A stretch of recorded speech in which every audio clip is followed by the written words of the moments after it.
Comment réagir face à une personne malpolie? Partie 2 sur 3. Comprendre l'impolitesse. Apprenez à identifier un comportement malpoli. Cela peut paraître simple, mais il est parfois difficile de savoir si la personne a été malpolie, si elle vous a taquiné gentiment ou autre chose. Cela peut vous aider à gérer cela rapidement afin de réduire au maximum les dégâts émotionnels. Voici ce que vous pourriez remarquer chez des personnes malpolies: on se met à hurler avec des gestes brusques comme de vous arracher quelque chose des mains. On n'a aucun respect ni de considération pour vos droits et ce que vous ressentez. On fait des allusions à caractère sexuel ou scatologique dans le but d'offenser quelqu'un. Certains comportements peuvent aller au-delà des limites de ce qui est considéré comme étant malpoli. Dans ces cas, voyez si l'on vous maltraite verbalement. Avez-vous l'impression de devoir marcher constamment sur des œufs?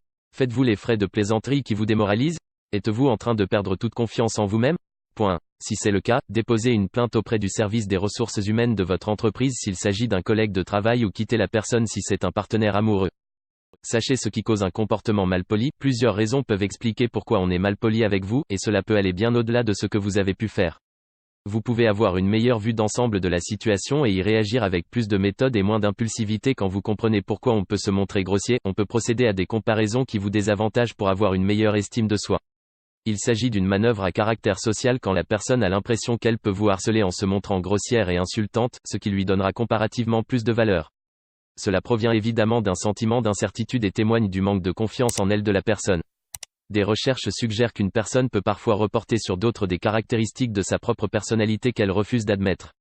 Elle peut, par exemple, dire à d'autres qu'ils sont laids si au fond d'elle-même elle pense qu'elle n'est pas très attirante. Cela lui permet de reporter temporairement ce problème sur d'autres. Une personne peut aussi réagir impoliment quand elle se sent menacée. En fait, vous n'avez même pas besoin de la menacer, votre seule présence peut déjà constituer une menace pour elle, si vous êtes sûr de vous ou avez d'autres qualités très recherchées. Découvrez les motifs sous-jacents. Demandez-vous ce qui peut pousser cette personne-là à vous aborder comme elle le fait. Elle n'a peut-être jamais appris les bonnes manières. À moins qu'elle se sente intimidée, effrayée, ou soit fâchée pour une raison qui n'a absolument rien à voir avec vous. Réfléchissez à vos derniers échanges avec elle et voyez si vous pouvez trouver une raison plausible, laquelle peut vous aider à réagir correctement. Avez-vous oublié de faire une tâche qu'on a fini par donner à cette personne, s'il s'agit d'un collègue de travail? Avez-vous pris le parti d'un tiers lors d'une dispute, s'il s'agit d'un membre de la famille? La personne pourrait même essayer de donner un coup de main de façon détournée ou cherche à entrer en contact avec vous sans savoir comment faire. Renseignez-vous au sujet des effets de l'impolitesse, voyez l'effet produit par cette grossièreté sur vous, si vous avez besoin d'une bonne raison pour vous éloigner de personnes malpolies ou qui propagent de la grossièreté. L'impolitesse d'un tiers peut être nuisible à la créativité et aux fonctions du cerveau ainsi qu'à la capacité d'être utile aux autres. L'impolitesse peut sembler être un problème mineur dont on peut se remettre facilement, mais la recherche voit cela d'un tout autre œil. Merci d'avoir regardé cette vidéo, n'hésite pas à liker et à t'abonner à la chaîne, dis-moi ce que tu penses dans les commentaires.